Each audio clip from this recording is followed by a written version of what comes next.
Hey guys, Az here with you. And today I wanted to talk to you about a discussion that I had with some buddies of mine on Discord, and the topic was, why are MMOs dying? There's all kinds of videos out there that MMOs are dead. Why would I want to pay for a subscription? I don't want to pay $15 a month or $10 a month for something that I could play for free. I don't have enough time, so I'm in favor of cash shops. Why would I want to play with old school mechanics that take so much time rather than the new one when, time is of the essence? And you put all those things together, and it's pretty hard to want to go out there and buy MMOs, right?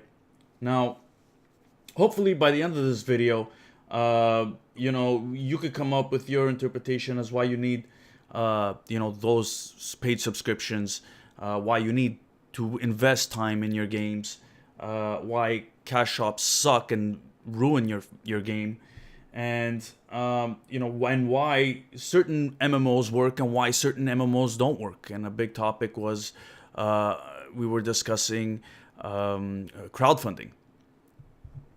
Now we're gonna start off with why certain MMO games work and why other ones miserably fail, right? And these are my opinion.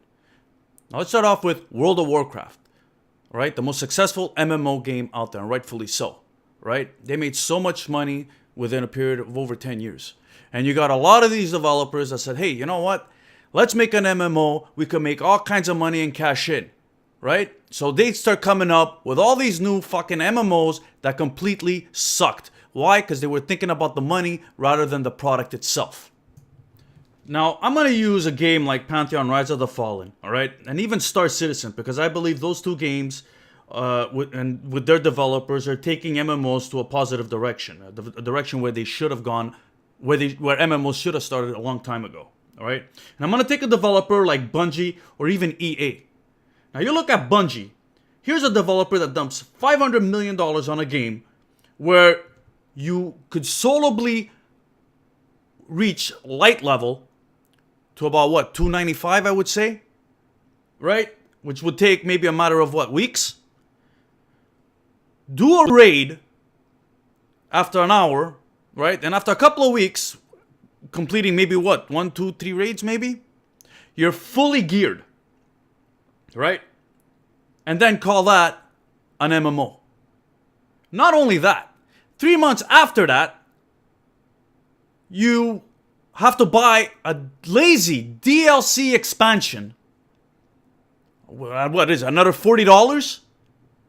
And then add Eververse cash shops to make more money out of the gamer. Are you fucking kidding me? Now you get a game like Pantheon Rise of the Fallen, where they start with a Kickstarter, crowdfunded, with a budget nowhere near Bungie. And what do? You go on their Twitter, this is what they come up with. They're working closely with the community to see what type of game that they want. They're asking questions. They're working with the gamer. Another game, Star Wars, Knights of the Old Republic. $200 million to make this game. For what? What do? Very good game. But soloable to all the way till the end? By yourself? Story driven? And you don't even have to team with anybody to reach the end. And there's not even end game content. And what do after that? Cash shops. What the fuck is going on? You know why that game failed miserably? Because they figured that they could slap a Star Wars logo on it and everybody's gonna eat it up and buy it. And you know what? It worked for a time. But you know what? It failed miserably. You look at a game like Star Citizen, where I personally help crowdfund. Now, people could put in $1,000, they could put in $50, $60, whatever it is that they want to do. But these guys have a roadmap to work with the gamer. If the gamers don't like something, believe me, their voices are going to be heard. What do? They change things for the gamer to make sure that they could come out with the best space sim MMO out there. Jesus Christ, they have a weekly show on the development of that game. Jesus Christ, I had an argument with a guy that didn't want to pay. I'm not paying a monthly fee if this game comes out because I don't want to pay every month. Why would I want to pay for a subscription? It's very easy. You want content. You want to keep up with the servers. It costs money. You know, if you want to come up with a meaningful expansion, you know, you got to pay for that. And I'll come up with a freaking lazy DLC. Shit, there's fucking games out there that have no subscription. $50 million to make a game or $100 million, whatever the fuck it is, right? How are we going to make our money back? Oh, wait a minute. You know, we're not going to pay $15 for their subscription. Let's cripple our game, you know, and steer the average player to fucking cash shops.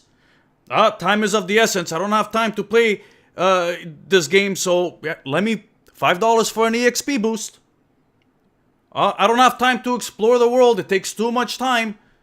Instead of working for a mount, well, cash shop, let me pay $10 for a fucking mount. And what happens? It ruins the game. It destroys the game. And then everybody's like, well, MMOs are dying. Yeah, because of shit like that. You know, EverQuest did it perfectly. If you wanted a specific item, you had to put time in your character and you had to put time in the game to get that item. You had to work hard for it. No matter how long it took, you had to work hard for it. And in the end, when you got it, right, it was rewarding. When you killed a mob with 20 of your friends and that one item drops for your specific class, trust me, you felt really, really good. Not like these fucking new games where I have no time, I want that same item. Here's fucking $10. I got the same thing. And that makes you a good player? Anyways, guys, I just wanted to start a healthy discussion. You know, whether you agree with me or whether you don't agree with me, I'm kind of curious as to what you guys think. And, you know, if you could write something in the descriptions down below, I'd really appreciate it. That'd be really cool. All right, man. Well, my name's Az, and I'll see you guys later. Good night.